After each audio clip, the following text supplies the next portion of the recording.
There are over 400 art museums in the United States, not to mention thousands of galleries operating across the country.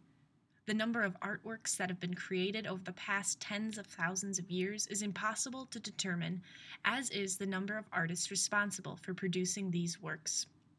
Beginning with the earliest humans and spanning into today's world, art has captured our attention and has become pivotal in our expression of the human experience. As an artist and filmmaker, I spend hours creating my own pieces, yet I've spent an equally tremendous amount of time inside art museums, looking at the works of other people. The Minneapolis Institute of Art, the Weissman Art Museum, the Walker Art Center, and now, upon coming to Columbia College, the Art Institute of Chicago. While usually I'm a pretty average, if somewhat overeager spectator of art, a moment of self-reflection left me wondering, why go to a museum? Instead of an answer, I only produced another question. Why do we want to see art? A recent visit to the Art Institute of Chicago led me to see the versatility of the art museum. It's not only a place to look at art, it's a place of education, of meditation and inspiration, where we learn new ideas and form perceptions about ourselves and the world around us. Most importantly, though, museums put us in conversation with the art. As a culture, we value the authentic, and a trip to the museum provides the experience of seeing real art in person.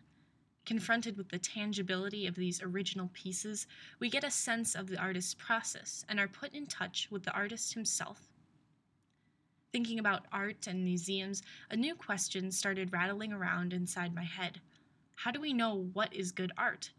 Everybody can probably remember an encounter with bad art. Through some internal alarm system, we simply know bad art when we see it. When it comes to good art, though, it's not as easy to pass judgments. For example, you have a painting by Jackson Pollock and another by Edward Hopper.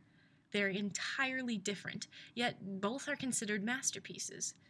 To guide us through the complex territory of good art, the canon, museums, and popular culture come to our aid.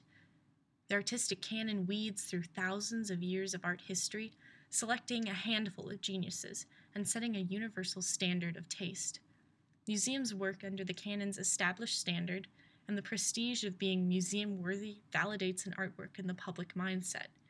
The material world surrounds us with art-themed trinkets, clothing, and movies, which serve to further remind us of which art is valued by society. In these ways, we are trained to determine good art. But what about the future? Art is not a static field. It's constantly growing and changing. New movements develop and new people emerge, taking art in a different direction. To fit the needs of the constantly changing art world, the canon has expanded, including the works of more modern artists. Contemporary art museums have cropped up across the world, showcasing today's geniuses, while the internet has not only expanded, but globalized the artistic canon. In these ways, art is in a perpetual state of motion.